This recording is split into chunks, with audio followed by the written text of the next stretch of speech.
¿Es verdad que el sector agrario español está atravesando una mala situación económica? Veámoslo.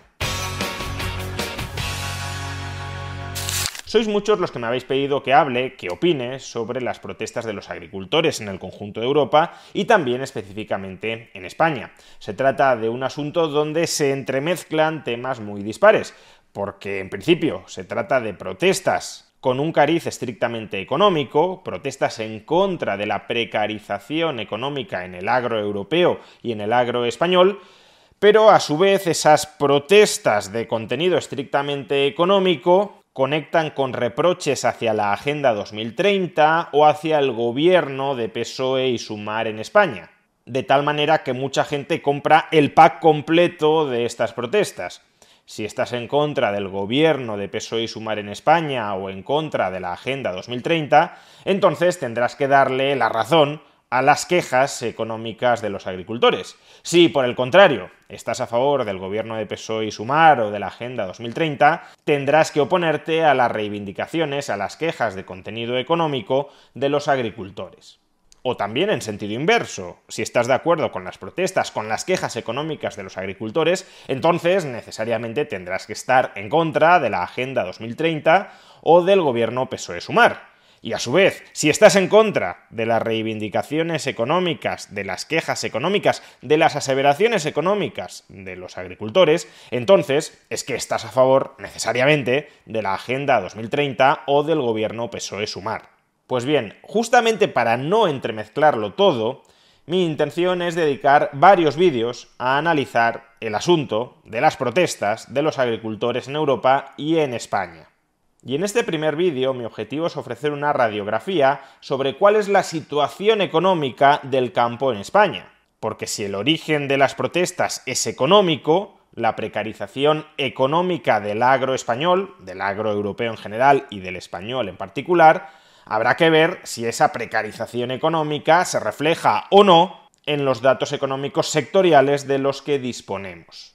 En primer lugar, durante los últimos años ha habido un deterioro significativo de la rentabilidad en el sector primario español, es decir, en la agricultura, ganadería o pesca. Si analizamos la evolución durante los últimos años de la rentabilidad ordinaria sobre los fondos propios en las empresas del sector primario, comprobaremos que no ha habido una caída apreciable de la rentabilidad durante los últimos años. La empresa promedio en el sector primario español obtuvo en el año 2022 una rentabilidad del 4,4% sobre el capital invertido.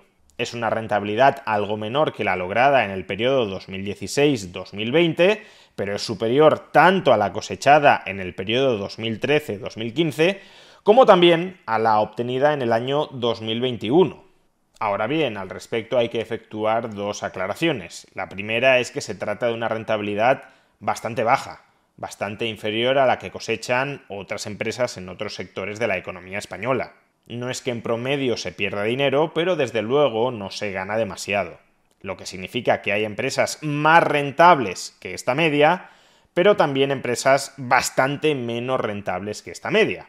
Entonces, ¿cuál es la rentabilidad que obtienen las empresas menos rentables y las empresas más rentables? Bueno, si ordenamos a todas las empresas del sector primario de menos rentables a más rentables y dividimos esta serie en dos mitades, la primera mitad de empresas menos rentables y la segunda mitad de empresas más rentables, al valor que se ubica en la mediana, en el punto medio de la primera mitad, se le llama primer cuartil. Y al valor que se ubica en la mediana, en el punto medio de la segunda mitad, se le llama tercer cuartil.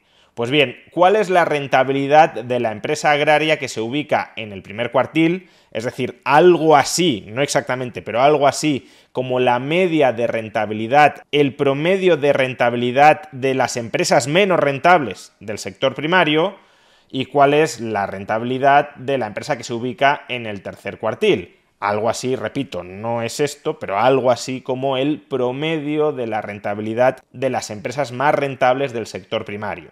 Pues como podemos observar en este gráfico, las diferencias son muy abruptas. La rentabilidad mediana del conjunto de empresas menos rentables del sector primario español sí es negativa. En el año 2022 la rentabilidad fue del menos 2%. En cambio, la rentabilidad mediana del conjunto de empresas más rentables dentro del sector primario español es bastante positiva. Estamos hablando de una rentabilidad en el año 2022 del 16,7%. Muy cerca además de su máximo histórico, registrado en el año 2017, que llegó a ser del 17,9%. Por consiguiente, en términos generales, la situación del sector no es boyante, pero tampoco es negativa, si bien dentro de este promedio hay diferencias muy marcadas. Las empresas menos rentables dentro del sector agrario sistemáticamente pierden dinero y las empresas más rentables sistemáticamente ganan bastante dinero. Y esto lleva siendo así desde hace años. No es que en el año 2022 las condiciones se hayan deteriorado extraordinariamente. No, de hecho el año 2022, incluso para las empresas menos rentables dentro del sector primario, no fue un año especialmente malo. Y lo que probablemente muchos os estéis planteando después de ver estos datos es ¿cómo es posible que haya empresas dentro del sector agrario español que sistemáticamente pierdan dinero y no cierren? Pues por dos razones. Primero, las empresas que pierden dinero en un determinado año no tienen por qué ser las mismas que pierdan dinero en otro año. Es decir, que siempre haya empresas que pierdan dinero en un determinado año no significa que esas empresas sean las mismas todos y cada uno de los años. Una empresa del sector primario puede haber perdido dinero en 2022, pero haberlo ganado en 2021. Con lo cual, lo que deberíamos medir, pero no tenemos esos datos, es la rentabilidad del conjunto de años. Es decir, la rentabilidad promedio de una misma empresa a lo largo de los años. Y un segundo motivo es que la rentabilidad es negativa después de contabilizar los salarios. ¿Y esto por qué puede ser en algunos casos significativo? Pues porque el dueño de la empresa se puede colocar un salario, tampoco estoy diciendo que astronómico, pero un salario suficientemente elevado como para que el resultado contable sea negativo, pero a él, gracias a ese salario que se asigna, le compense seguir con la actividad. En lugar de registrar beneficios contables y repartirse dividendos, lo que hace es asignarse un salario que sobre el papel lleva a que la empresa tenga pérdidas, pero que el propietario de la explotación compensa con el salario que gracias a esa explotación está logrando. En segundo lugar, ¿cuáles son las cifras de empleo en el sector primario español y más concretamente en el sector agrario y ganadero español? ¿Ha habido despidos masivos de trabajadores durante los últimos años en el sector primario? ¿O en cambio ha habido contrataciones? Pues bueno, a tenor de este gráfico creo que la tónica general es una cierta estabilización del nivel de empleo en el agro español. Es verdad que no está en su punto más elevado de la serie, pero tampoco ha experimentado una caída abrupta. Por ejemplo, en el cuarto trimestre de 2023, el volumen de empleo, 700.000 personas, es superior al volumen de empleo del cuarto trimestre de 2022. Si bien en el cuarto trimestre de 2022 era inferior al volumen de empleo del cuarto trimestre de 2021 o de 2020. Pero las diferencias no son exageradísimas. El empleo promedio en el sector agrario y ganadero español desde el año 2012 al año 2023 ha sido de 705.000 personas. Y la media del año 2023 son 670.000. Es decir, sí ha habido una caída, pero no ha habido un desmantelamiento de los niveles de empleo en el sector ganadero y agrícola. En tercer lugar, ¿cómo es posible que la rentabilidad o el volumen de empleo dentro del sector primario español se haya mantenido más o menos estable durante los últimos años si, según se nos está diciendo, las importaciones desleales de países extranjeros están destruyendo el campo español, se están quedando con todo el mercado español y no somos capaces de competir contra ellas? Pues porque esta narrativa es engañosa. El sector primario español, ganadería, agricultura, pesca, es tremendamente competitivo, tanto dentro como sobre todo fuera del país. Como podemos ver en esta tabla, las exportaciones agroalimentarias de España ascendieron en 2022 a casi 60.000 millones de euros, mientras que las importaciones llegaron a 50.000 millones de euros. Por tanto, exportamos más de lo que importamos en el sector primario español. Tenemos un superávit comercial, año 2022, de 10.000 millones de euros. Y aunque no tenemos todavía los datos de diciembre de 2023, todo apunta, a tenor de lo ocurrido entre enero y noviembre de 2023, todo apunta a que esas exportaciones y ese superávit comercial en el sector primario fue mayor en 2023 que en 2022. Y a su vez las exportaciones de 2022 fueron superiores a las de 2021, 2020, 2019 o 2018. Por tanto, no hay un grave problema de competitividad ni en el sector primario español en su conjunto, ni tampoco en cada una de las ramas que lo componen.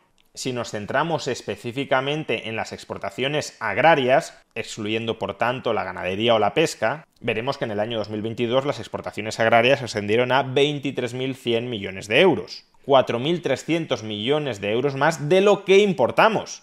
También, por tanto, en agricultura tuvimos en el año 2022 un saldo comercial positivo, exportamos más de lo que importamos. Y en el año 2023 de nuevo nos faltan los datos de diciembre, pero todo apunta a que las exportaciones serán superiores y el saldo de la balanza comercial, la diferencia entre exportaciones e importaciones, probablemente se mantenga al mismo nivel que en el año 2022. Eso no significa, cuidado, que España tenga un superávit comercial en agricultura con respecto a cada uno de los países con los que comerciamos. Hay países a los que exportamos más de lo que importamos y hay otros países a los que importamos más de lo que exportamos. Un ejemplo relevante en este último caso puede ser Marruecos. La balanza comercial agraria con Marruecos sí fue negativa en el año 2022.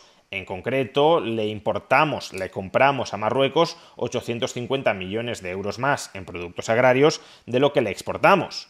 Pero esto no tiene por qué ser dramático si el conjunto del sector agrario español sigue exportando al conjunto del planeta mucho más de lo que importa. De hecho, en el año 2023, y a pesar de que nos faltan los datos de diciembre, todo apunta a que el déficit comercial agrario con Marruecos se habrá reducido. Y en todo caso, démonos cuenta de que las importaciones agrarias de Marruecos ascendieron en 2022 a unos 1.000 millones de euros. En 2023 probablemente se encuentren algo por debajo, 920, 930 millones de euros, y el conjunto de las importaciones agrarias de todos los países del mundo es de 18.800 millones. Es decir, que estamos hablando de que Marruecos representa el 5% de nuestras importaciones agrarias. Importaciones, repito una vez más, para las que el sector agrícola español tiene un saldo comercial superavitario frente al conjunto del planeta. Por tanto, el sector agrario español sí es competitivo. Su competitividad no está siendo mermada por la competencia internacional. Ahora bien, y en cuarto y último lugar, lo que podríamos plantearnos es cuál es el fundamento, cuál es la base de esa sólida competitividad del campo español. El campo español es muy competitivo frente a otros productores internacionales porque somos muy productivos o porque los salarios, en cambio, son bastante bajos. Y la respuesta, en términos promedio, en términos generales, es que somos capaces de mantener nuestra competitividad frente a competidores extranjeros porque los salarios son bastante bajos. Como podemos ver en este gráfico, los salarios en el sector primario español, agricultura, ganadería, silvicultura y pesca, fueron los terceros más bajos de toda la economía española. Pero ni siquiera este gráfico nos presenta una imagen fiel de la realidad, porque en este gráfico se están mezclando, se están promediando los salarios a jornada completa con los salarios a jornada parcial. De manera que si, por ejemplo, en la hostelería hay más trabajo a tiempo parcial que en el agro, el salario promedio del sector saldrá más bajo, pero no necesariamente el salario por hora. Y de hecho, el salario promedio por jornada completa en la hostelería es más elevado que en el campo. Dicho de otra manera, el salario promedio por jornada completa en el sector primario español es el segundo más bajo de toda la economía española, solo por delante del servicio doméstico. En definitiva, la radiografía que nos dibujan los datos económicos anteriores es la de un sector primario español que es capaz de mantener sus niveles de actividad, porque el empleo en el sector primario no se desmorona, las exportaciones no se hunden, sino que crecen, tenemos un saldo comercial superavitario que no se contrae, sino que se mantiene o incluso crece. Por tanto, un sector primario español que es capaz de mantener e incluso de incrementar sus niveles de actividad, pero a costa de unos salarios muy bajos. El argumento competitivo de nuestro sector primario no es la alta productividad, porque si lo fuera podrían pagar salarios mucho más altos y seguir siendo competitivos. El argumento competitivo de nuestro sector primario son los bajos salarios. Unos salarios que se mantienen bajos no para proporcionar unas rentabilidades extraordinarias a las empresas del sector primario, sino incluso unas rentabilidades bastante bajas y modestas, al menos, repetimos, en términos promedio.